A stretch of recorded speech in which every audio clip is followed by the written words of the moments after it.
മാഷാ അല്ലാഹുവിൻ്റെ ഒരു വലിയ പരീക്ഷണമാണത്. യാ അല്ലാഹ്, ഫലാ യബ്ഖാ ദാതു ളിൽഫിൻ ഇല്ലാ ഹലകത്, ജീവജാലങ്ങൾ ചത്തുപോകും, മനുഷ്യർക്ക് മരണം സംഭവിക്കും. ഇല്ലാ മാഷാ അല്ലാഹ്, അല്ലാഹു ഉദ്ദേശിക്കുന്ന ആളുകൾക്കൊഴികെ അവിടെ അവർക്ക് ജീവിക്കാൻ പറ്റും. അപ്പോൾ അവർ ചോദിച്ചു, നബിയേ യാ റസൂലല്ലാഹ് ഫമാ യുഈശു الناس ഫീ ദാലിക الزمان. ഇതൊരു മനസ്സിലാക്കേണ്ട ഹദീസാണ്. ഭക്ഷണം കിട്ടാതിരുന്നാൽ എങ്ങനെയാണ് നബിയെ ജനങ്ങൾ ജീവിക്കുക? വെള്ളമില്ല, ഭക്ഷണമില്ല, കൃഷിയില്ല. എങ്ങനെ അള്ളാഹു ഉദ്ദേശിക്കുന്ന ആളുകൾ ബാക്കിയുണ്ടാവും എന്ന് പറയുമ്പോൾ അവരെങ്ങനെ ഉണ്ടാകും നബിയെ? ഇല്ലാ മാ ഷാ അല്ലാഹ് എന്ന് പറഞ്ഞ വിഭാഗം എങ്ങനെ ജീവിക്കും? ഫമാ യുഈശു الناس ഫീ ദാലിക الزمان. അവരുടെ ഭക്ഷണം എന്തായിരിക്കും? ഇനി നോക്കണേ, ഇനി പറയുന്നത് ഖാല, തങ്ങൾ പറഞ്ഞു, അത്തഹ്ലീലു വത്തക്ബീറു വത്തഹ്മീദു വയുജ്സിഉ ദാലിക അലൈഹിം മജ്സഅത അത്ആം. ലാ ഇലാഹ ഇല്ലല്ലാഹ് എന്ന ദിക്ർ, അല്ലാഹു അക്ബർ എന്ന ദിക്ർ, അൽഹംദുലില്ലാഹ് എന്ന ദിക്ർ, ഭക്ഷണത്തിൻ്റെ പകരം അവർക്കത് മതിയാവുമെന്ന് ഹബീബുനാ റസൂലുള്ളാഹ് സ്വല്ലല്ലാഹു അലൈഹി വസല്ലം. ദിക്ർ സുബ്ഹാനല്ലാഹും അൽഹംദുലില്ലാഹ്, അല്ലാഹു അക്ബർ, ലാ ഇലാഹ ഇല്ലല്ലാഹ്, ഈ മൂന്ന് ദിക്ർ, ഈ തസ്ബീഹുകൾ മനുഷ്യർക്ക് ഭക്ഷണം കിട്ടിയില്ലെന്ന് വന്നാൽ പോലും ഇത് ചൊല്ലുന്നവർക്ക് അല്ലാഹു ഭക്ഷണം കൊണ്ടുണ്ടാവുന്ന ഊർജം അല്ലാഹു ആ കാലഘട്ടം അവർക്ക് നൽകുമെന്ന് മഹാനായ റസൂലുള്ളാഹി സ്വല്ലല്ലാഹു അലൈഹി വസല്ലം. അപ്പോൾ തങ്ങളുടെ നോമ്പിൻ്റെ വിഷയത്തിൽ കാണാൻ പറ്റും. നമുക്ക് നോമ്പ് തുറക്കേണ്ട സമയമായ നോമ്പ് തുറക്കണം എന്നാണ്, അല്ലേ? ഇഫ്താർ വൈകിപ്പിക്കാൻ പാടില്ല എന്നാണ്. പക്ഷേ റസൂലുള്ളാഹി സ്വല്ലല്ലാഹു അലൈഹി വസല്ലം തങ്ങൾ ചില ദിവസങ്ങളിൽ നോമ്പ് മുറിക്കാതെ പിറ്റേന്ന് നബി തങ്ങൾ നോമ്പെടുത്തിട്ടുണ്ട്. സ്വഹാബികൾ അങ്ങനെ നോമ്പെടുക്കാൻ നിൽക്കുമ്പോൾ തങ്ങൾ പറഞ്ഞു, നിങ്ങളത് ചെയ്യരുത്. ഫഇന്നമാ യുത്ഇമുനി റബ്ബി വയസ്ഖീൻ, എന്നെ അല്ലാഹു കുടിപ്പിക്കുകയും ഭക്ഷണം നൽകുകയും ചെയ്യുന്നുണ്ട്. ഞാൻ വെള്ളം കുടിക്കുന്നുണ്ട്, ഭക്ഷണം കഴിക്കുന്നുണ്ട്, നിങ്ങൾക്കത് കിട്ടൂല. അതുകൊണ്ട് ഞാൻ കഴിക്കുന്ന ഭക്ഷണം അത് നിങ്ങൾക്ക് ലഭിക്കൂല. അതുകൊണ്ട് സ്വഹാബികളെ, നിങ്ങൾ അങ്ങനെ 24 മണിക്കൂർ ഫാസ്റ്റിംഗ് ചെയ്യരുത്. നിങ്ങൾ എന്ത് ചെയ്യണം? നോമ്പ് തുറക്കേണ്ട സമയത്ത് നോമ്പ് തുറക്കണം എന്ന് നബി തങ്ങൾ പറഞ്ഞു. ആ ഹദീസിനെ സംബന്ധിച്ച് വ്യാഖ്യാനിക്കുമ്പോൾ എന്തായിരിക്കും നബി തങ്ങൾക്ക് ലഭിക്കുന്ന ഭക്ഷണം? സാധാ ഭക്ഷണമല്ല, റൊട്ടിയോ ഗോതമ്പോ ഒന്നുമല്ല പറയുന്നത്. അള്ളാഹു നൽകുന്ന വഹീൻ്റെ ഭക്ഷണം, അല്ലെങ്കിൽ ഈ ലാ ഇലാഹ ഇല്ലല്ലാഹും അല്ലാഹു അക്ബറും അൽഹംദുലില്ലയും തഹ്മീദിൻ്റെയും തക്ബീറിൻ്റെയും തഹ്ലീലിൻ്റെയും ഭക്ഷണം, അത് നബി തങ്ങൾക്ക് ഭക്ഷണമായിട്ട് അള്ളാഹു ചാല നൽകിയിരുന്നതാണ്. തങ്ങൾക്കതിനെ പറ്റും, പക്ഷെ നമുക്കതിന് ചെയ്യാൻ പാടില്ല. തങ്ങൾ പറഞ്ഞു, നിങ്ങളങ്ങനെ മുവാസുലത്ത് ചെയ്യരുത്, നോമ്പിനെ തുടർത്തി കൊണ്ടുപോകരുത്, അത്താഴമില്ലാതെ നോമ്പ് തുറക്കാതെ പിറ്റേ ദിവസം നോമ്പ് നോൽക്കരുത്. പക്ഷേ നബി തങ്ങളത് ചെയ്തിട്ടുണ്ട് സ്വല്ലല്ലാഹു അലൈഹി വസല്ലം. തങ്ങൾക്ക് ഭക്ഷണം അള്ളാഹു നൽകുന്നുവെന്നും തങ്ങൾക്ക് കുടിക്കാൻ അള്ളാഹു നൽകുന്നുവെന്നും ഹദീസിൽ തങ്ങൾ പറഞ്ഞു സ്വല്ലല്ലാഹു അലൈഹി വസല്ലം. അന്ത്യനാളിലേക്ക് വരുമ്പോൾ ഖാല അത്തഹ്ലീലു വത്തക്ബീറു വത്തഹ്മീദ്, അല്ലാഹു അക്ബർ മഹത്വമുള്ള ദിക്റാണ്. അല്ലാഹുവേ, നിന്റെ വിഷയം സർവ്വ വിഷയങ്ങളെക്കാളും വലുതാണ് റബ്ബേ. ലാ ഇലാഹ ഇല്ലല്ലാഹ്, ആരാധനക്കർഹതയുള്ളത് അല്ലാഹുവേ നീയല്ലാതെ മറ്റാരുമല്ല എന്ന് പറയുന്നത്. അത്തഹ്മീദ്, അല്ലാഹുവേ നിനക്കാണ് പടച്ചവനെ സർവസ്തുതിയും എന്ന് പറയുന്ന ഹംദ് ചൊല്ലിക്കോളി. ലാ ഇലാഹ ഇല്ലല്ലാഹ് അല്ലാഹു അക്ബർ വൽഹംദുലില്ലാഹ്, ലാ ഇലാഹ ഇല്ലല്ലാഹ് അല്ലാഹു അക്ബർ വൽഹംദുലില്ലാഹ്. അത് അൽഹംദുലില്ലാഹ് എന്ന് ഒറ്റയ്ക്ക് ചൊല്ലാം, അല്ലാഹു അക്ബർ അങ്ങനെ ചൊല്ലാം, ലാ ഇലാഹ ഇല്ലല്ലാഹ് ഒറ്റയ്ക്ക്, അല്ലെങ്കിൽ മൂന്നും ഒരുമിച്ച് ഇങ്ങനെയൊക്കെ ചൊല്ലാം. ഈ ദിക്ർ ഒരു മനുഷ്യന് ഭക്ഷണം കിട്ടുന്നതിൻ്റെ സ്ഥാനത്താണ് എന്ന് റസൂലുള്ളാഹി സ്വല്ലല്ലാഹു അലൈഹി വസല്ലം. ഇതിനൊരു തെളിവുണ്ട്. മഹദിയായ ഫാത്തിമ റളിയല്ലാഹു അൻഹ, അലി റളിയല്ലാഹു അൻഹും ഫാത്തിമ ബീവിയും പുണ്യനബിയുടെ അരികത്ത് വന്ന നബിയെ, ഞങ്ങൾക്കൊരു വേലക്കാരനെ നൽകുമോ, ഒരടിമ സ്ത്രീയെ നൽകുമോ? കയ്യിന് മുറിവാണ് നബിയെ. അലി തങ്ങൾക്ക് ഊരയ്ക്ക് വേദനയാണ്, വീട്ടുവേലക്ക് സഹായിയായിട്ട് ഒരാളെ വേണം നബിയെ എന്ന് ഫാത്തിമ റളിയല്ലാഹു അൻഹ വന്ന് ചോദിച്ചപ്പോൾ നബി തങ്ങൾ എന്താ പറഞ്ഞു കൊടുത്തത്? അലാ അദുല്ലുകുമാ അലാ അംരിൻ ഹുവ ഖൈറുൽ ലകുമാ മിൻ ഖാദിം, ഒരു വേലക്കാരൻ ലഭിക്കുന്നതിനേക്കാളും നിങ്ങൾക്ക് ഖൈറായ ഒരു കാര്യം ഞാൻ നിങ്ങൾക്ക് അറിയിച്ചു തരട്ടെയോ? എന്നിട്ട് പറഞ്ഞു, നിങ്ങൾ ഇതാ വൈച്ചുമാ, നിങ്ങൾ കിടപ്പറയിലേക്ക് കിടക്കാൻ ചെന്നാൽ 33 സുബ്ഹാനല്ലയും 33 അൽഹംദുലില്ലയും 34 അല്ലാഹു അക്ബറും ചൊല്ലേണമേ. നിങ്ങൾക്കൊരു ഖാദിമ് ലഭിക്കുന്നതിനേക്കാളും ഖൈറാണത് എന്ന് പറഞ്ഞാൽ, ശരീരം തളർന്നു പോയാൽ ശരീരത്തിന് ഊർജം നൽകുന്ന 3 ദിക്റുകളാണ് നബി തങ്ങൾ പറഞ്ഞു കൊടുത്തത് സ്വല്ലല്ലാഹു അലൈഹി വസല്ലം. ഫാത്തിമ ബീവിക്ക് അടിമ സ്ത്രീയെ കൊടുത്തില്ല, വേലക്കാരൻ നബി തങ്ങൾ കൊടുത്തില്ല. കൊടുക്കാമായിരുന്നു. ഹുനൈൻ യുദ്ധം കഴിഞ്ഞ് വന്ന സമയമാണത്. പക്ഷേ തങ്ങൾ പറഞ്ഞു, ഫാത്തിമ ശരീരത്തിന് ക്ഷീണമുണ്ടെന്നല്ലേ പറഞ്ഞത്, വീട്ടുവേലയ്ക്ക് സഹായിക്കാൻ ആള് വേണമെന്നല്ലേ പറഞ്ഞത്. നിങ്ങളുടെ ക്ഷീണം മാറിയ പ്രശ്നം തീരൂലേ? നിങ്ങളുടെ ക്ഷീണം മാറാനുള്ള മരുന്ന് ഞാൻ തരാം. കിടന്നുറങ്ങുമ്പോൾ, ഇത് നമ്മളൊക്കെ ചൊല്ലേണ്ട കാര്യം, പ്രത്യേകിച്ച് നമ്മുടെ ഉമ്മമാർ, നമ്മുടെ സഹോദരിമാർ, കൊച്ചുമക്കളെ നോക്കി, വീട്ടിലെ കാര്യങ്ങളൊക്കെ നോക്കി, ഈ ചൂടത്ത് ഒരുപക്ഷെ ഫാന് പോലും കറങ്ങാൻ ചിലപ്പോൾ കറണ്ട് ഉണ്ടാവില്ല. കറണ്ട് ഉണ്ടെങ്കിൽ തന്നെ ഒരുപക്ഷെ ബില്ല് താങ്ങാൻ പറ്റുന്നുണ്ടാവില്ല. ചൂട് കൊണ്ട് തളർന്ന് വിഷമിച്ച് വീട്ടുകാര്യങ്ങളൊക്കെ ഉപ്പമാർ, ജോലിക്ക് പോകുന്നവർ വിയർത്തൊലിച്ച് തളർന്ന് അവർ വീട്ടിലേക്ക് എത്തുമ്പോൾ ക്ഷീണം മാറൂല. രാവിലെ വീണ്ടും ജോലിക്ക് പോകണം. പുണ്യ നബി നിങ്ങൾ പറയാ, കിടന്നുറങ്ങാൻ ചെല്ലുമ്പോൾ നിങ്ങൾ കണ്ണു ചിമ്മി സുബ്ഹാനല്ലാഹ് കൈവിരലിൽ എണ്ണുക 33, അൽഹംദുലില്ലാഹ് 33, അല്ലാഹു അക്ബർ 34. രാവിലെ എഴുന്നേറ്റ് നോക്കി. ഒരു മുഅ്മിനായ മനുഷ്യന് ആരോഗ്യവും ഉന്മേഷവും അല്ലാഹു ആ ദിക്ർ കൊണ്ട് നൽകുമെന്ന് മഹാനായ റസൂലുള്ളാഹി സ്വല്ലല്ലാഹു അലൈഹി വസല്ലം. ഫാത്തിമ ബീവി പറയാ, ആയിഷ ബീവി, ഫാത്തിമ റളിയല്ലാഹു അൻഹയും ഫാത്തിമ റളിയല്ലാഹു അൻഹയും അലി തങ്ങളും പറയാ, ഞങ്ങളതിന് തങ്ങൾ പറഞ്ഞു തന്നതിൻ്റെ ശേഷം ജീവിതത്തിൽ പിന്നെ മുടക്കിയിട്ടില്ല. അപ്പോൾ ഒരു ആൾ ചോദിച്ചു, വലാ യൗമ സുഫീൻ, അലിയാര് തങ്ങളെ സുഫീൻ യുദ്ധം നടന്നില്ലേ, അന്നും നിങ്ങൾ ചൊല്ലിയോ? വലാ യൗമ സുഫീൻ, ആ യുദ്ധം നടന്ന ദിവസത്തിലും ഞാനിത് ഓതിയിട്ടുണ്ട്. മുആവിയ തങ്ങളും അലി തങ്ങളും തമ്മിലുണ്ടായ പ്രശ്നം നടന്ന കാലം, അന്നും ഞാൻ ഈ ദിക്ർ ചൊല്ലിയിട്ടുണ്ട് എന്ന് അലി ഇബ്നു അബീ ത്വാലിബ് റളിയല്ലാഹു അൻഹു തങ്ങൾ പറയാ. ഭക്ഷണം കിട്ടാത്തൊരു കാലഘട്ടം വരുമ്പോൾ ഫമാ യുഈശുന്നാസ യൗമഇദിൻ ഫീ ദാലിക അസ്സമാൻ, നബിയേ എങ്ങനെയാണെന്ന് ആളുകൾ ജീവിക്കുക എന്ന് ചോദിച്ചപ്പോൾ അവർക്ക് അല്ലാഹു ഭക്ഷണമായി നൽകുന്നത് ലാ ഇലാഹ ഇല്ലല്ലാഹ് എന്ന ദിക്റാണ്, അല്ലാഹു അക്ബർ എന്ന ദിക്റാണ്, അൽഹംദുലില്ലാ എന്ന ദിക്റാണ്. ഈ ദിക്റുകൾ ഒരു മനുഷ്യന് വിശപ്പിന് പകരം അല്ലാഹു നൽകുന്ന ദിക്റാണെന്ന്. സുബ്ഹാനല്ലാഹ്, അത്രമേൽ ദുന്യവിയായ ഫലമതിനുണ്ട്. ആകാശലോകങ്ങളെ നിറക്കാൻ മാത്രം പ്രകാശമുള്ള ദിക്റുകളാണത്. മീസാൻ കനം തൂങ്ങുന്ന ദിക്റാണ്. അള്ളാഹു നമുക്ക് റബ്ബിലേക്ക്, അള്ളാഹുവിനെ ദാഖിരീങ്ങളായി ജീവിക്കാൻ അള്ളാഹു തൗഫീഖ് നൽകട്ടെ. ലാ യസാലു ലിസാനുക റത്ബൻ മിൻ ദിക്രില്ലാ, നമ്മുടെ നാവ് ദിക്ർ കൊണ്ട് നിറയണം, നനയണം എന്ന് റസൂലുള്ളാഹി സ്വല്ലല്ലാഹു അലൈഹി വസല്ലം. ഇന്നി ഹദ്ദസ്തുകും അനിദ് ദജ്ജാലി ഹത്താ ഖശീതു അല്ലാ തഅഖിലൂ. ഹബീബായ റസൂലുള്ളാഹി സ്വല്ലല്ലാഹു അലൈഹി വസല്ലം പറയുന്നു, മസീഹു ദജ്ജാലിനെ കുറിച്ച് സ്വഹാബികളെ ഞാൻ നിങ്ങൾക്ക് ഒരുപാട് പറഞ്ഞു തന്നിട്ട് നിങ്ങൾക്ക് കൺഫ്യൂഷൻ ആകുമോ എന്ന് പോലും ഞാൻ ഭയപ്പെടുന്നു എന്ന് നബി തങ്ങൾ പറഞ്ഞു. ഫഅഖിലൂ, ഞാൻ പറഞ്ഞ ഹദീസ് മനസ്സിലാക്കണേ. വതബസ്സറൂ ഫീ ഇന്നൽ മസീഹ ദജ്ജാൽ റജുലുൻ ഖസീർ, അവൻ ഹൈറ്റ് കുറഞ്ഞ മനുഷ്യനാണ്. അഫ്ഹജു, നടക്കുമ്പോൾ കാലിനൊരു മുടന്തുള്ള പോലെയുള്ള നടത്തക്കാരനാണ്. ജഅദുൻ, അവൻ്റെ മുടിയാകെ ചുരുണ്ട് കിടക്കുന്ന മുടിയാണ്, ജട പിടിച്ച മുടിയാണ്, സാധാരണ വാർന്നു വെക്കാൻ പറ്റുന്ന മുടിയല്ല. ജഅദാണ്, അഫ്ഹജാണ്, ഖസീറാൻ, അവൻ കുറിയവനാണ്. ഭയങ്കര തടിയുള്ള ആളാണ്, പക്ഷെ കുറിയവന, ഹൈറ്റ് കുറവാണ്. പിന്നെ ഒറ്റക്കണ്ണനാണ്, അവൻ്റെ കാലിനൊരു മുടന്ത് പോലെയുള്ള പ്രശ്നമുണ്ട്. മുത്മൂസുൽ ഐൻ, അവൻ്റെ കണ്ണ് തേച്ചുമാച്ച് കളഞ്ഞതുപോലെ കണ്ണിൻ്റെ കുഴി പോലും അവിടെ ഇല്ല, അങ്ങനെയാണ് അവൻ്റെ വലത് കണ്ണ്. ലൈസത് ബി നാതിഅത്തിൻ ലാ ളാഹിറത്തിൻ വലാ ഹജ്റാ,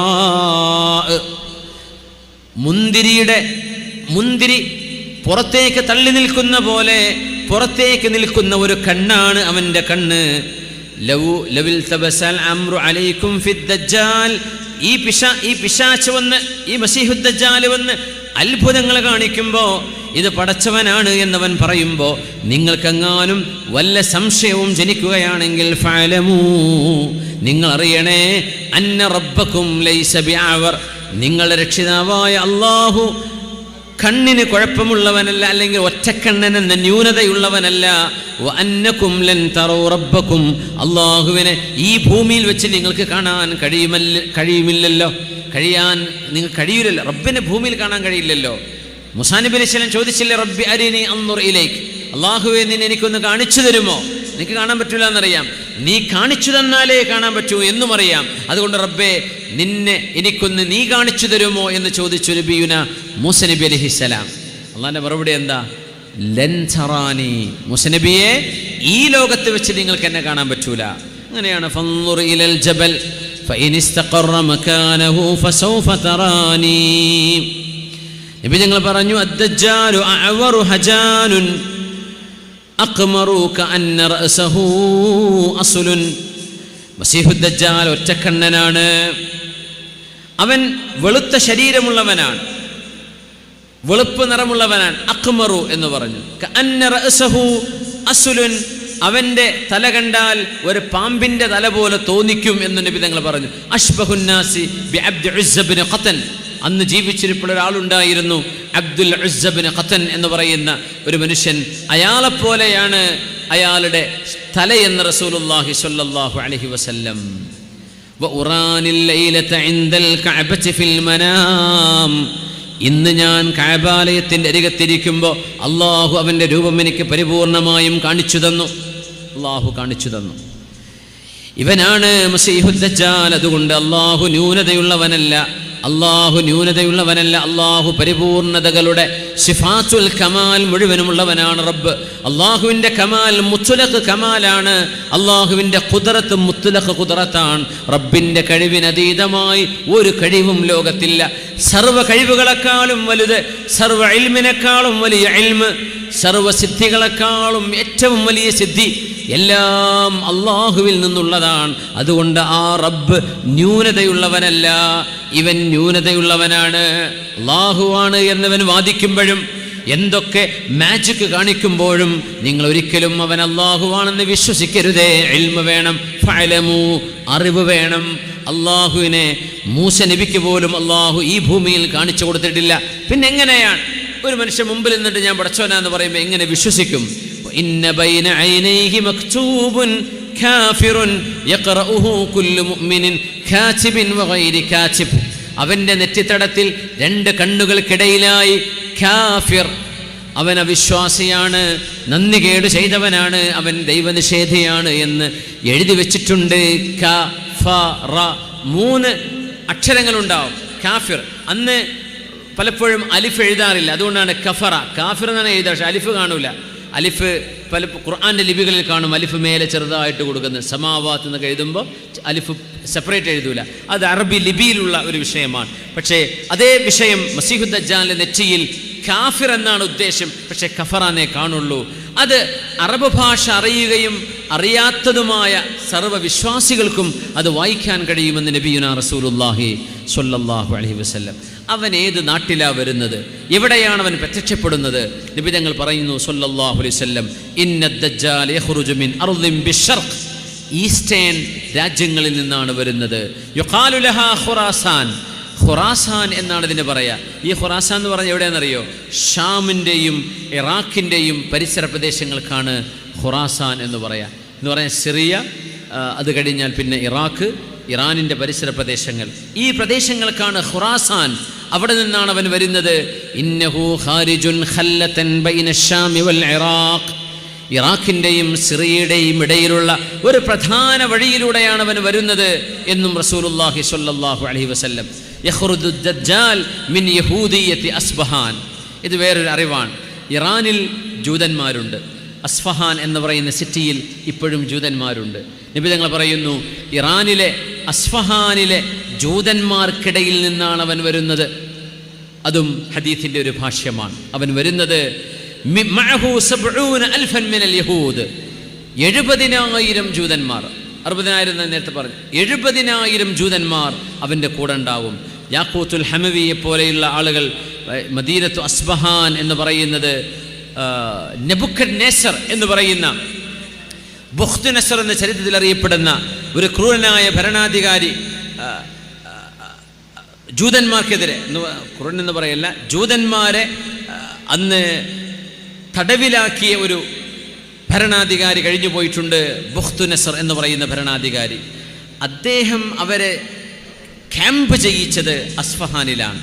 അവിടെ ഇപ്പോഴും ഹാറത്തുൽ യഹൂദ് എന്നറിയപ്പെടുന്ന പ്രദേശമുണ്ടെന്ന് ഭാഷാ പണ്ഡിതന്മാർ യാഖൂത്തുൽ ഹമവിയെ പോലെയുള്ള ആളുകൾ പറയുന്നുണ്ട്. ഏതായിരുന്നാലും ആ ഒരു പ്രദേശത്ത് നിന്ന് അവർ വരുന്നു. ഇവിടെ ഒരു വിഷയം വരുന്നത്, ഷാം ഇന്ന് ഒരുപാട് പ്രശ്നങ്ങൾ നമ്മൾ പത്രത്തിലൊക്കെ ഡെയിലി കാണുമ്പോൾ നമ്മൾ മൈൻഡ് ചെയ്യാണ്ടിരിക്കുകയാണ്. എപ്പോഴും പ്രശ്നങ്ങൾ നടക്കുന്നൊരു ഏരിയ അവിടെ നമുക്ക് കാണാൻ കഴിയും. ഇറാഖിൻ്റെയും സിറിയയുടെയും ഇറാനിൻ്റെയും പരിസര പ്രദേശങ്ങൾ. നബി തങ്ങൾ പറഞ്ഞു, അൽ ഫിതൻ മിൻ ജിഹത്തിൽ മശ്രിഖ്, ആ ഭാഗത്ത് നിന്ന് ഫിത്തനകൾ വരുമെന്ന് നബി തങ്ങൾ പറഞ്ഞതാണ് സ്വല്ലല്ലാഹു അലൈഹി വസല്ലം. ഖവാരിജ് വന്നത് അവിടെ നിന്നാണ്, റവാഫിദിൻ്റെ ഫിത്തനകൾ വന്നത് അവിടെ നിന്നാണ്, താർത്താരികൾ പടയോട്ടം നടത്തിയത് ആ ഭാഗത്താണ്. നമ്മുടെ ഈ കാലഘട്ടത്തിലും നമുക്ക് മുമ്പും ഒരുപാട് യുദ്ധങ്ങൾ അവിടെ കഴിഞ്ഞു പോയിട്ടുണ്ട്. ആ യുദ്ധങ്ങളെയൊക്കെ അതിജയിച്ചിട്ടാണ് ഖുർആൻ ബാക്കിയായത് എന്നുകൂടെ ഞാൻ ചേർത്ത് പറയണേ. മുസ്ലിം ലോകത്ത് ഒരുപാട് ഫിത്തനകൾ ഉണ്ടായിട്ടുണ്ട്, ഒരുപാട് യുദ്ധങ്ങൾ ഉണ്ടായിട്ടുണ്ട്. ആയിരക്കണക്കിന് ലക്ഷക്കണക്കിന് ആളുകൾ കൊല ചെയ്യപ്പെട്ട യുദ്ധങ്ങൾ ഉണ്ടായിട്ടുണ്ട്. മുസ്ലിമീങ്ങളുടെ കിതാബുകൾ മുഴുവനും ടൈഗ്രീസ് നദിയിലും യൂഫ്രട്ടീസ് നദിയിലും മുക്കിക്കളഞ്ഞ് ഇറാഖിലെ മഹാ ലൈബ്രറികളെ ശൂന്യമാക്കി കളഞ്ഞ യുദ്ധങ്ങൾ കഴിഞ്ഞു പോയിട്ടുണ്ട്. എന്നാൽ അന്നത്തെ അതേ ഖുർആനാണ് ഇപ്പോഴും നമ്മുടെ കയ്യിലുള്ളത്. ഖുർആനിൻ്റെ ഒരക്ഷരം ഏറുകയോ കുറയുകയോ ചെയ്തില്ല. ഇന്നും പഴയ ഏൻഷ്യൻ്റ് മാനുസ്ക്രിപ്റ്റ്സ് ഖുർആനിൻ്റെ ലിപികൾ ലഭ്യമാണെന്ന് യുനെസ്കോ അംഗീകരിച്ച ഒരു മുസാഫിൻ്റെ ലിപിയുണ്ട്. ടാഷ്കൻഡിലെ ഇമാം ഖഫാൽ മ്യൂസിയത്തിലുണ്ട് ഉസ്ബെക്കിസ്ഥാനിൽ. അത് യുനെസ്കോ സ്റ്റാമ്പ് ചെയ്തതാണ്. ഇത് ഒറിജിനലാണ്. ഉസ്മാൻ റളിയല്ലാഹു അൻഹു ഓതിയ മുസാഫ് ഇന്ന് ലഭ്യമാണ്. 6 or 7 1300 400 കൊല്ലം പഴക്കങ്ങളുള്ള ഗ്രന്ഥങ്ങൾ, ഖുർആനിൻ്റെ കോപ്പികളുണ്ട്. അതൊക്കെ വെച്ച് ഇന്നൊരു ഒരു മുസ്ലിം പണ്ഡിതൻ, അദ്ദേഹം മരിച്ചുപോയി അടുത്ത കാലത്ത്. അദ്ദേഹത്തിൻ്റെ 10 വർഷത്തെ ഒരു രചന, 10 വർഷത്തെ അദ്ദേഹത്തിൻ്റെ ഒരു പഠനം നടന്നിട്ടുണ്ട്. വിശുദ്ധ ഖുർആനിനെ ഇന്നത്തെ മുസ്ഹഫിലുള്ള വരികളും റസ്മുൽ ഉസ്മാനി വരികളും ഈ 10-16 മുസ്ഹഫുകളുടെ വരികളും എങ്ങനെയാണ് ആ വാക്ക് സുബ്ഹാനല്ലദി അസ്റാ ബിഅബ്ദിഹി ലൈലൻ മിനൽ മസ്ജിദിൽ സൂറത്തുൽ ഇസ്രാ അദ്ദേഹം തുടങ്ങിയത്. ആ സുബ്ഹാന എങ്ങനെ ഓരോ കിതാബിലും എങ്ങനെ സുബ്ഹാന എഴുതിയത്. 1400 കൊല്ലം പഴക്കമുള്ള ഫതുഹും കസറും പുള്ളിയൊന്നും ഇല്ലാത്ത ഉസ്മാനി മുസ്ഹഫുണ്ട് താഷ്കൻഡിലെ. ആ മുസ്ഹഫിൽ എങ്ങനെയാണ് സുബ്ഹാന എഴുതിയത്. അതിന് ശേഷം വന്ന മുസ്ഹഫ്, അങ്ങനെ ഇന്ന് 21-ാം നൂറ്റാണ്ടിലുള്ള മുസ്ഹഫ് ഒരു അക്ഷരത്തിന് പോലും ഒരു കുറവ് വരാതെ, ഏറെയും കുറവുമില്ലാതെ ഖുർആൻ സംരക്ഷിക്കപ്പെട്ടിട്ടുണ്ട്. ഈ സർവ്വയുദ്ധങ്ങൾക്കിടയിൽ എല്ലാ കിതാബുകളും നശിച്ചിട്ടുണ്ട്, പക്ഷേ ഖുർആൻ നശിച്ചു പോയിട്ടില്ല. ഖുർആനിനെ ഇന്നാ നഹ്നു നസ്സൽന ദിക്റ വ ഇന്നാ ലഹു ലഹാഫിളൂൻ, ഖുർആനിനെ നാമാണ് ഇറക്കിയത്, നാം അത് സംരക്ഷിക്കുമെന്ന് അള്ളാഹു അണ്ടർടേക്ക് ചെയ്ത ആ ഒരു സത്യം ഇന്നും നിലനിൽക്കുന്നത്. ഇന്ന് ഈ പറയുന്ന ഒരു ഗ്രന്ഥം, ഒരു മുസ്ഹഫ് ഇറങ്ങിയിട്ടുണ്ട്, അൽ ഇജാസുൽ ഖുർആനി അൽ തസ്വീരി. ഖുർആനിൻ്റെ ഈ കോപ്പികൾ അദ്ദേഹം സ്കാൻ ചെയ്ത കോപ്പികളായിട്ടാണ് വെച്ചിട്ടുള്ളത്. ഒരു എഴുത്ത് അദ്ദേഹത്തിൻ്റെ കൈകൊണ്ടല്ല. ഓരോ മുസ്ഹഫിൻ്റെയും സ്കാൻ കോപ്പികൾ, ഓരോ ആയത്തും എങ്ങനെയാണ്. അതുകൊണ്ട് വാക്കുകൾ സംസാരിക്കേണ്ട ആവശ്യമില്ല. ഓരോ വാക്കുകളും മറിച്ചു നോക്കിയാൽ അതിൻ്റെ റെഫറൻസ് ഗ്രന്ഥമായ മുസ്ഹഫ്. ഇന്ന് ബ്രിട്ടീഷ് ലൈബ്രറിയിൽ ഒരു കിതാബ്, ഒരു ഖുർആനുണ്ട് അദ്ദേഹം ഉദ്ധരിച്ചതിൽ, പോയിട്ട് പരിശോധിക്കാവുന്നതാണ്. ഖുർആൻ ഏറ്റക്കുറച്ചിലുണ്ട് എന്ന് പറയുന്ന ആളുകൾക്ക് വായടപ്പൻ മറുപടി നൽകുന്ന ഒരു ഗ്രന്ഥമാണത്. അത് ഇന്ന് പബ്ലിഷായിട്ടുണ്ട്, മാഷാ അള്ളാഹ്. ഏതായിരുന്നാലും എത്രയോ യുദ്ധങ്ങളും പ്രയാസങ്ങളും കടന്നുകൊണ്ടാണ് ഈ ദീൻ കടന്നു വരുന്നത്. ഇതിലൊക്കെ ഈമാനുള്ള ആളുകളെ അള്ളാഹു കടഞ്ഞെടുത്ത് അവരെ അള്ളാഹു താല തെരഞ്ഞ് ഉമ്മത്തിന് കാണിച്ചു കൊടുക്കാൻ. ആരാണ് മുനാഫിഖ്, ആരാണ് കപടന്മാർ, ആരാണ് സത്യവിശ്വാസികൾ. തമീമുദ്ദാരി റളിയല്ലാഹു അൻഹു 30ഓളം ആളുകൾ, ലഹ്മ് ജുദാമ് ഗോത്രക്കാർ, അവർ കപ്പലിൽ യാത്ര പോയി. അവരുടെ കപ്പൽ തകർന്നടിഞ്ഞ് വിജനമായ ഒരു ജസീറയിലെത്തിപ്പെട്ട്, ഒരു ദ്വീപിലെത്തിപ്പെട്ട് അവിടെ വെച്ച് മസീഹുദ് ദജ്ജാലിനെ കണ്ട കഥ സ്വഹീഹ് മുസ്ലിമിൽ ഹദീസുൽ ജസ്സാസ എന്ന് പറയുന്ന ഹദീസുണ്ട്. തമീമുദ്ദാരി തങ്ങളത് പറഞ്ഞപ്പോൾ റസൂലുള്ളാഹി സ്വല്ലല്ലാഹു അലൈഹി വസല്ലം തങ്ങൾ സ്വഹാബികളെ മുഴുവനും മദീന പള്ളിയിലേക്ക് വിളിച്ചുകൂട്ടി. തമീമുദ്ദാരി എന്ന മുസ്ലിമല്ല, അദ്ദേഹം ക്രിസ്ത്യാനിയായിരുന്നു. മസീഹുദ് ദജ്ജാലിനെ ഡയറക്റ്റ് കണ്ട മനുഷ്യനാണ്. അതുകൊണ്ടാണ് മസീഹുദ് ദജ്ജാൽ ഇപ്പോൾ ജീവിച്ചിരിപ്പുണ്ട് എന്ന് പറയാൻ കാരണം. അപ്പോൾ പറയും, സാറ്റലൈറ്റ് സംവിധാനങ്ങളൊക്കെ ഉണ്ടല്ലോ, അങ്ങനെ ഒരാൾ ജീവിച്ചിരിപ്പുണ്ടെങ്കിൽ എന്ന് കണ്ടെത്തിക്കൂടെ? കണ്ടെത്താൻ കഴിയില്ല. അള്ളാഹു മറച്ചു വെച്ചത്. ഇന്ന് മനുഷ്യൻ ഇന്നും എത്തിപ്പെടാത്ത എത്രയോ സ്ഥലങ്ങളുണ്ട്. മനുഷ്യന് കാലുകുത്താൻ പറ്റാത്ത ഇടങ്ങൾ, എത്ര ഗുഹകളും എത്ര മലനിരകളും എത്ര കാടുകളുമുണ്ട്. ഇന്ന് മലേഷ്യൻ ഫ്ലൈറ്റ് 10-200 ആളെയും കൊണ്ടുപോയിട്ട് എത്ര കാലം കഴിഞ്ഞിട്ടാണ് ഇതിൻ്റെ ട്രേസസ് കിട്ടിയത്? നമ്മൾ പറയും ഭൂമി മുഖത്ത് നമ്മൾ അരിച്ചു പൊറുക്കി കഴിഞ്ഞു, ഇപ്പം ചൊവ്വയും ചന്ദ്രനും മേലോട്ടാണ് നോക്കുന്നത്. ഭൂമിയിൽ 100-300 ആളുകൾ യാത്ര ചെയ്ത് അങ്ങ് മുങ്ങിപ്പോയി, ഒരു ട്രേസും ഒരു വിവരവുമില്ലാതെ പോയ ആ ഒരു ഫ്ലൈറ്റ് എവിടെയാ വീണത് എന്ന് കണ്ടുപിടിക്കാൻ കൊല്ലങ്ങളെടുത്തു.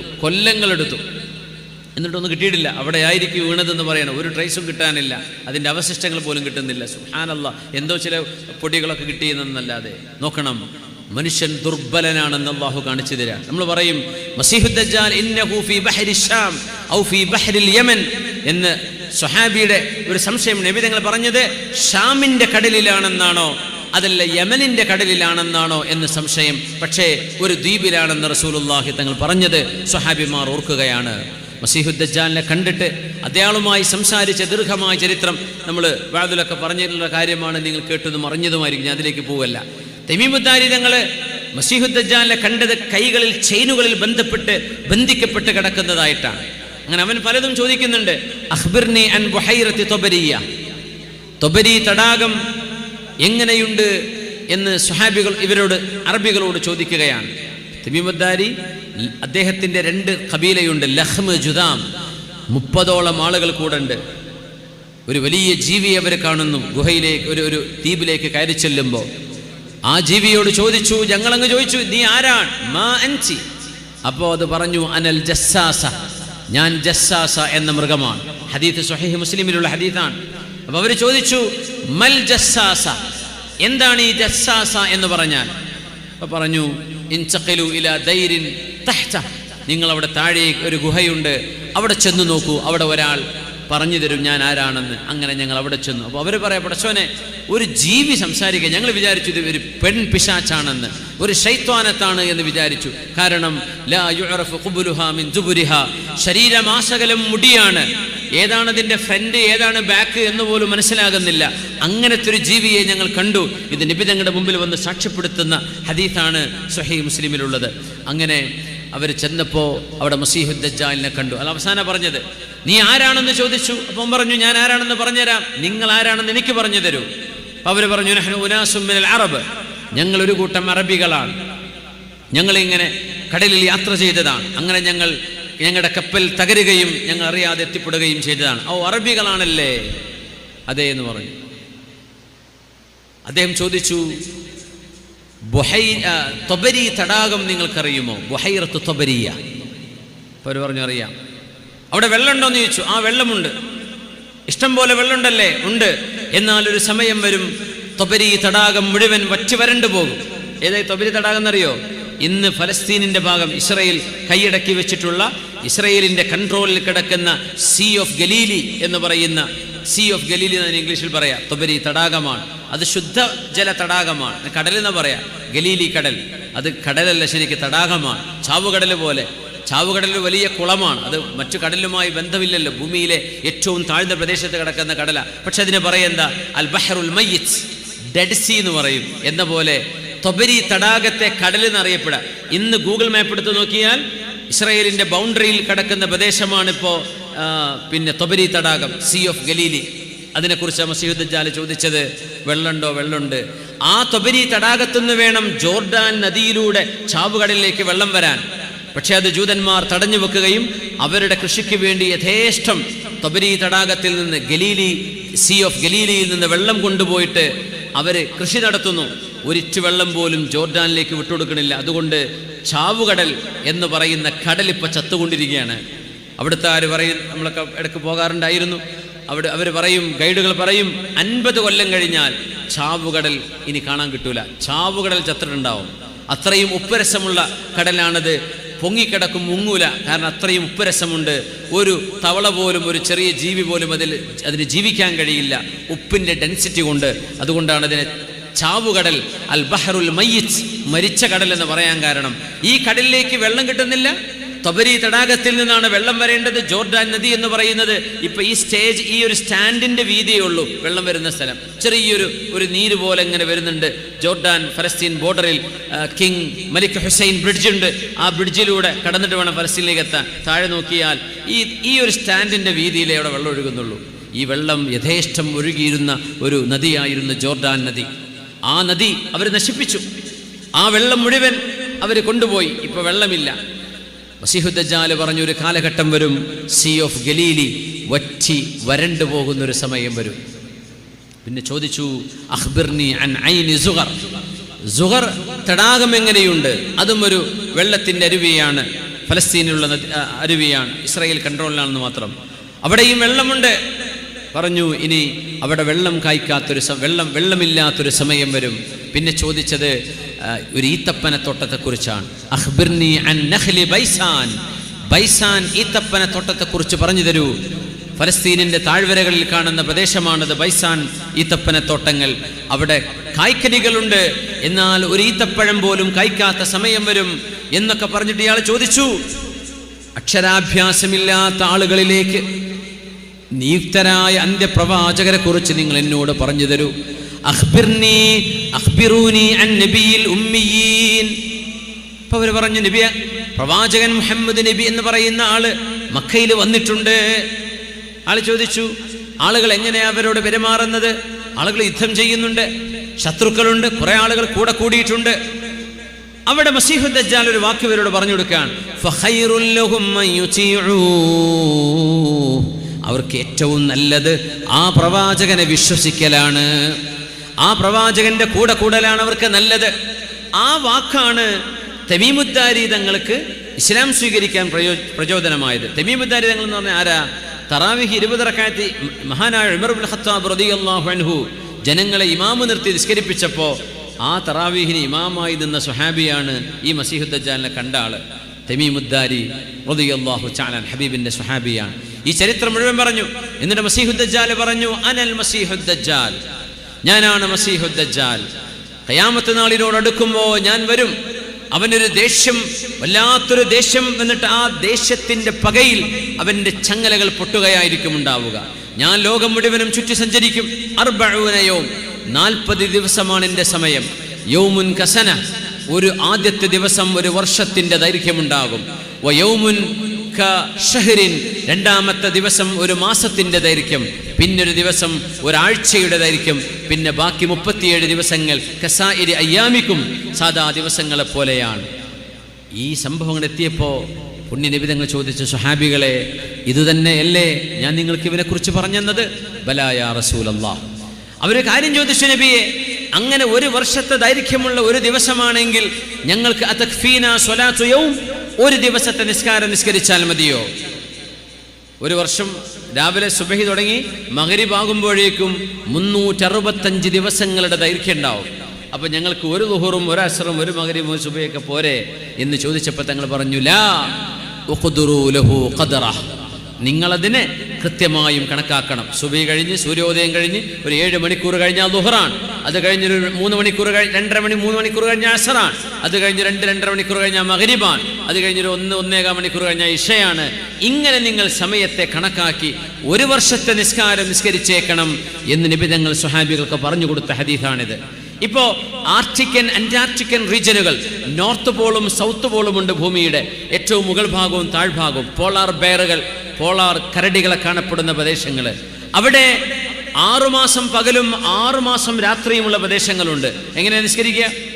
ഈ ഹദീസാണ് ഇതിൻ്റെ അടിസ്ഥാനം എന്നാ പറയാ.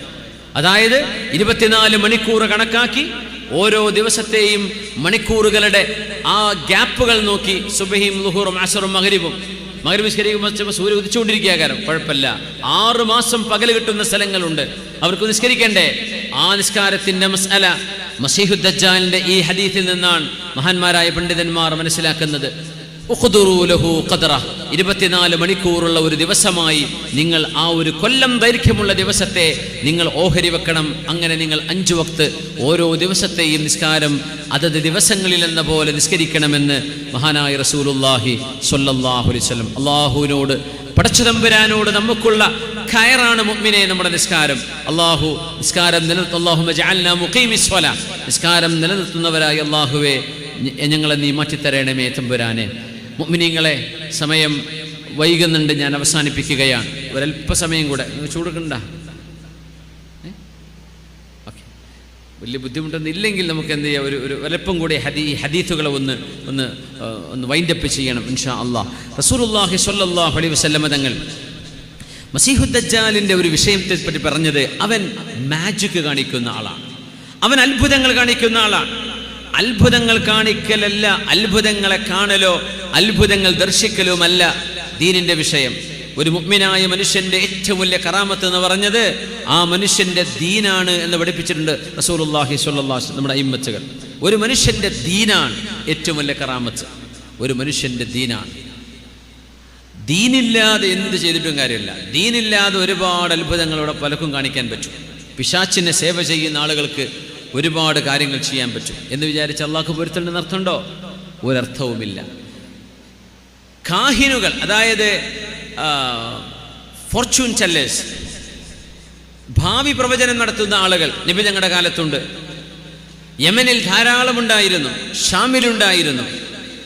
പക്ഷേ നബി ഞങ്ങൾ പറഞ്ഞു, മൻ അതാ കാഹിനൻ ഔ അറാഫൻ ഫസദ്ദഖഹു മാ യഖൂലു ഫഖദ് കഫറ ബിമാ ഉൻസില അലാ മുഹമ്മദിൻ സ്വല്ലല്ലാഹു അലൈഹി വസല്ലം. രാശി പറയുകയോ കൈരേഖ നോക്കി സംസാരിക്കുകയോ ഭാവി പ്രവചിക്കുകയോ ചെയ്യുന്ന ഒരാളെ ചെന്ന് സമീപിക്കുകയും അയാൾ പറയുന്നത് വിശ്വസിക്കുകയും ചെയ്താൽ അള്ളാഹുവിൻ്റെ റസൂലിൻ്റെ ശരീഅത്ത് അവർ അവിശ്വസിച്ചു എന്നാണ് ഇതിനർത്ഥമെന്ന് മുഹമ്മദ് റസൂലുള്ളാഹി സ്വല്ലല്ലാഹു അലൈഹി വസല്ലം. അതുകൊണ്ടാണ് സിഹ്ർ ചെയ്യുന്ന ആളുടെ അടുത്തേക്ക് പോകരുതെന്ന് പറയാൻ കാരണം. സിഹ്ർ ചെയ്യലാരാ? ഉപദ്രവം ചെയ്യുക. എൻ്റെ അയൽവാസി ഗൾഫ് പോയിട്ടുണ്ട്, ഓൻ തല കുത്തിങ്ങോട്ട് തിരിച്ചു വരണം, എന്തെങ്കിലും പണിയെടുക്കണം, 500 ഉറുപ്പിക എടുക്കുക. ഇത് ചെയ്തു കൊടുക്കുന്ന ആളുകളുണ്ട്. മുസ്ലിം പേരുള്ള ആൾക്കാർ ചെയ്യുന്നുണ്ട്, പിന്നെ മുസ്ലിമീങ്ങളല്ലാത്തവർ ചെയ്യുന്നുണ്ട്. അവർക്ക് പിന്നെ അതൊന്നും പ്രശ്നമില്ലല്ലോ.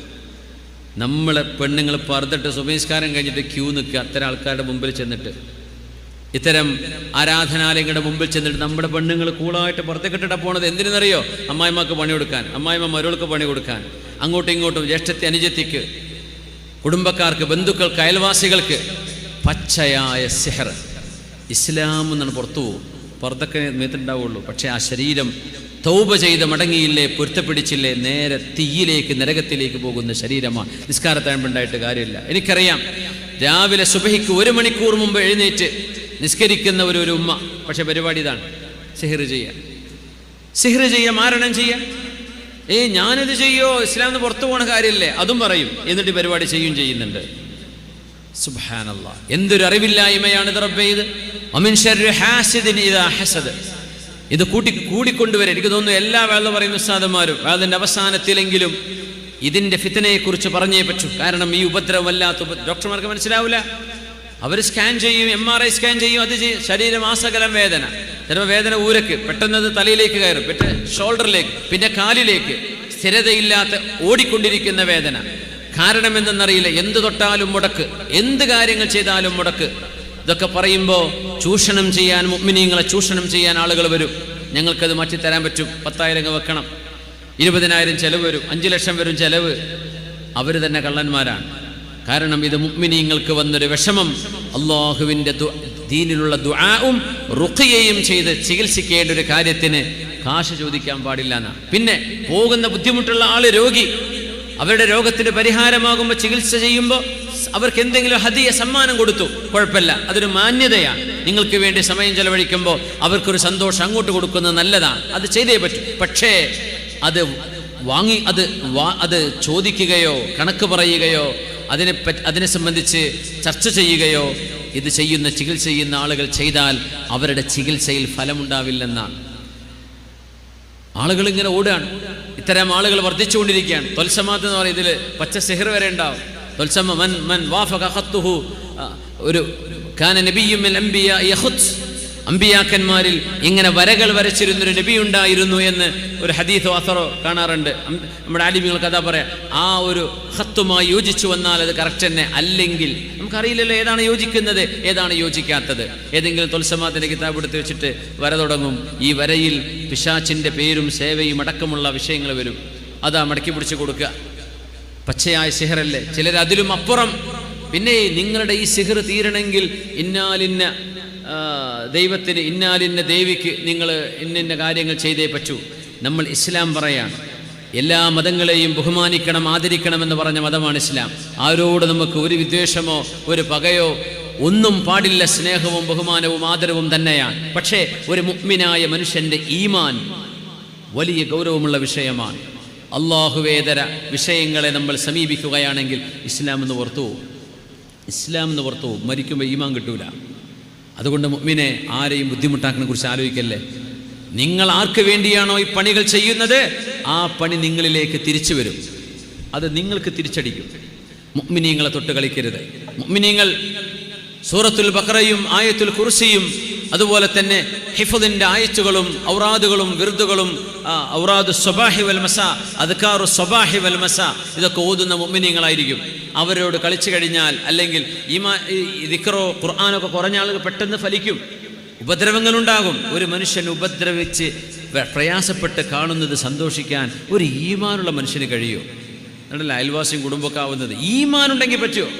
ചോരബന്ധമുള്ള ആളുകൾ, അയൽപക്ക ബന്ധമുള്ള ആളുകൾ, കുടുംബക്കാര് എങ്ങനെയാ ഇങ്ങനെ സ്വന്തം കൂടപ്പിറപ്പുകളെ ബുദ്ധിമുട്ടാക്കുന്നത്, ഉപദ്രവിക്കുന്നത്?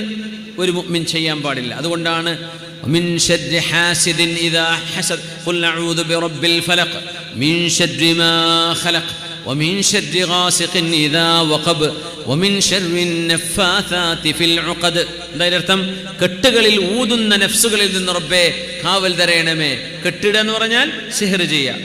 അവിടെ നഫാഥാത്ത് എന്ന് പെണ്ണുങ്ങളുടെ ഒരു പ്രയോഗമുണ്ട്. അവിടെ സ്ത്രീലിംഗമാണത്. നഫാഥാത്ത്. നഫാഥൂന എന്ന് പറഞ്ഞ ആണുങ്ങളാണ്. നഫാഥാത്ത് അൽ അംഫുസ് അങ്ങനെ പറയും. ഇങ്ങനെ ഊതുന്ന ശരീരങ്ങൾ എന്ന അർത്ഥത്തിലാണ്. അതല്ല, പെണ്ണുങ്ങളാണ് ഈ പണിക്ക് കൂടുതൽ ഇറങ്ങുന്നത്. അതുകൊണ്ടാണ് പെണ്ണുങ്ങളിലേക്ക്